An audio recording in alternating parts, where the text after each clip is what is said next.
Bon, bonsoir à tous, merci d'être là.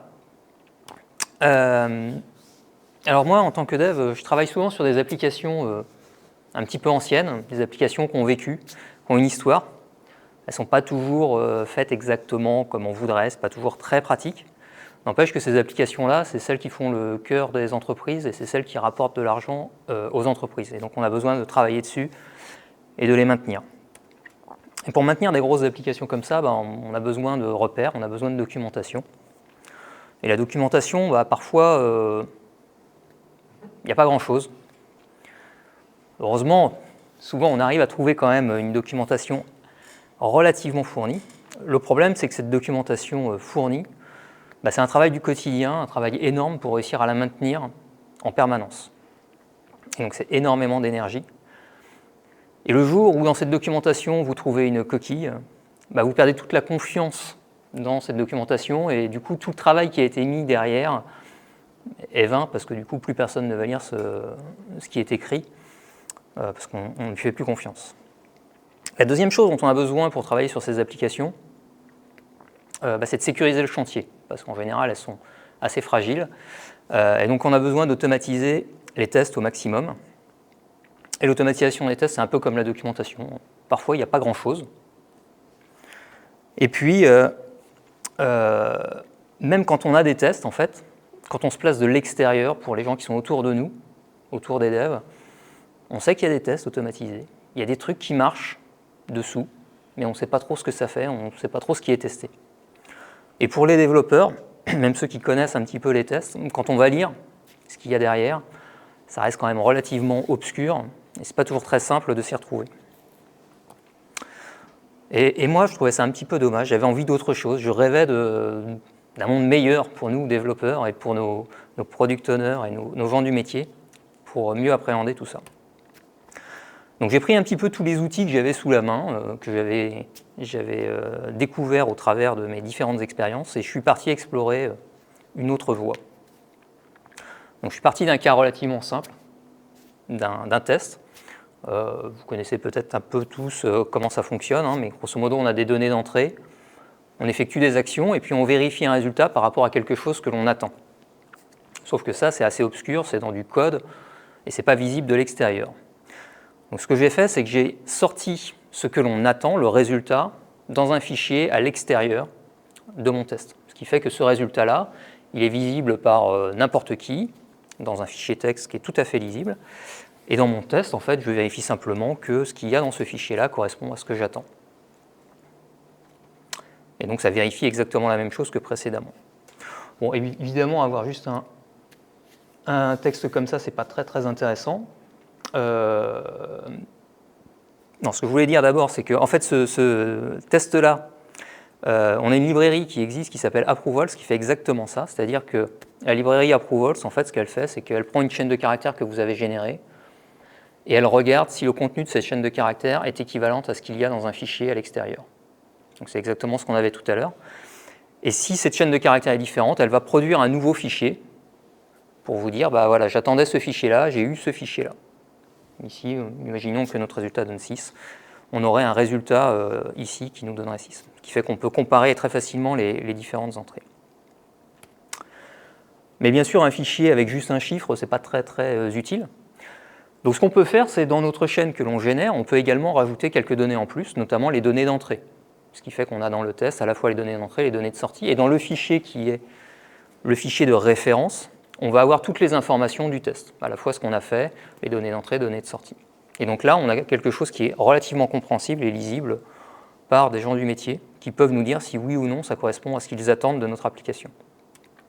Puis on peut aller un petit peu plus loin, plutôt que de générer simplement une donnée brute, on peut rajouter un petit peu de contexte, rajouter un titre et puis une petite description.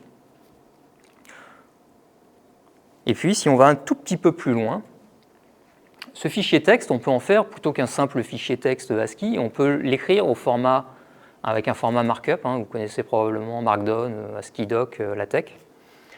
Donc c'est des fichiers texte tout simplement avec des petites balises à droite à gauche qui permettent de mettre en forme la donnée et de générer un fichier HTML, un fichier PDF, comme on voit en bas à droite.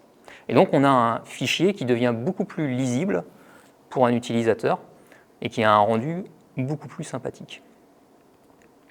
Bon, on peut écrire les choses un petit peu différemment pour que ce soit un peu plus lisible dans les tests, réutiliser le nom du test pour faire office de titre et récupérer la description qui est dans le test pour faire une description directement dans le document qui est généré. Donc ici, j'ai un petit récapitulatif de comment ça fonctionne. Grosso modo, j'ai mon code, j'ai un test qui vient simplement générer une chaîne de caractères et qui vient vérifier que cette chaîne de caractères est identique à un fichier, qui est un fichier de référence, qui va pouvoir être validé par des personnes. Et ce fichier de référence étant sous un format ASCII doc, il peut être transformé facilement en HTML pour donner quelque chose de lisible. Alors ça, c'est amusant. Mais avec ça, quand j'ai commencé à explorer, j'ai commencé à découvrir tout un tas de trucs qu'on pouvait faire avec ça et qui sont vachement sympathiques. Donc par exemple, on peut faire de la découverte de données. C'est-à-dire que mon programme, je le lance sur un grand nombre de données, je ne sais même pas ce que ça va me donner, et en fait j'affiche le résultat. Et je peux le donner à des gens du métier qui vont pouvoir aller vérifier si toutes les valeurs qui sont affichées ici sont correctes. Si c'est OK, on valide le fichier comme fichier de référence et maintenant je ne pourrai plus avoir de régression sur ce cas précis.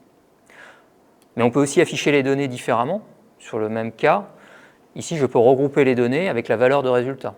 Donc sans effort énorme au niveau de mon test, j'affiche simplement les données en les regroupant différemment pour que ce soit plus lisible et plus facile à exploiter pour les gens qui doivent lire cette documentation-là. On n'est pas obligé d'afficher toutes les données. Ici, j'affiche que les données qui vont changer. J'ai testé près de 3000 données. Il n'y en a qu'une dizaine qui sont significatives parce que je n'affiche que les données au moment où les valeurs font quelque chose dans le système. Mais je sais que pour toutes les autres, le résultat sera le même que la valeur précédente. On peut également afficher des données dans notre fichier de test ici. On peut afficher toutes les données dont on a besoin pour comprendre le test, ce qui est difficile dans un test à faire parfois, parce qu'on a des fichiers de données d'initialisation qu'on ne va pas répéter à chaque test, donc on va aller chercher des données quelque part ailleurs. Et du coup, quand on essaie de lire un test, il nous manque plein d'informations pour comprendre, il faut aller chercher à droite à gauche l'information. Ici, on peut très bien dupliquer dans chacun de nos fichiers les valeurs d'entrée ou des valeurs de sortie, peu importe, puisque à l'intérieur de notre code, elles ne sont pas dupliquées. C'est juste dans les fichiers de sortie que c'est dupliqué et que c'est affiché en réaffichant la donnée de façon complète. Alors, on peut faire afficher la donnée ou on peut faire des liens vers d'autres fichiers potentiellement. Puis on peut aller encore un petit peu plus loin. Une donnée où on affiche juste des valeurs, on peut la transformer en un graphe. Et on peut afficher ça dans notre documentation qui va être générée automatiquement et qui vérifiera le comportement de l'application. On peut également imaginer, dans certains systèmes, d'afficher les résultats d'une manière un petit peu plus visuelle. Ici, c'est des simples tableaux HTML où on a mis quelques cases en gras pour voir comment évolue un système sur le Game of Life. On peut également, à l'intérieur de nos fichiers, insérer des images, ce qui est quand même assez difficile à faire à l'intérieur de notre code, d'avoir des images dans le code. Donc ici, c'est un test qui vérifie carrément l'image qui est générée, qui vérifie que l'image n'a pas été modifiée, mais on peut aussi simplement afficher des images pour illustrer des choses sans forcément qu'elles soient vérifiées en elles-mêmes. Et puis on va pouvoir générer plusieurs documentations pour des usages différents. On va pouvoir réutiliser des bouts de documentation. Étant donné que tout ça c'est généré, on peut très bien avoir une documentation très fournie pour une documentation de référence et puis une documentation beaucoup plus light pour des nouveaux arrivants ou pour des besoins spécifiques. On peut faire des graphes en ASCII doc, c'est assez simple. On peut extraire du code si vous développez une API et que vous voulez montrer des exemples, vous pouvez très bien prendre les exemples de code et les réinsérer dans votre documentation. Donc avec tout ça, en fait, on arrive à avoir des tests qui génèrent la doc, une doc qui est vraiment lisible par des humains, parce qu'il y a quand même des humains dans nos métiers, il ne faut pas l'oublier. Et tout ça va être synchronisé et on est sûr d'avoir une cohérence et de ne plus avoir de désynchronisation entre code, doc et test.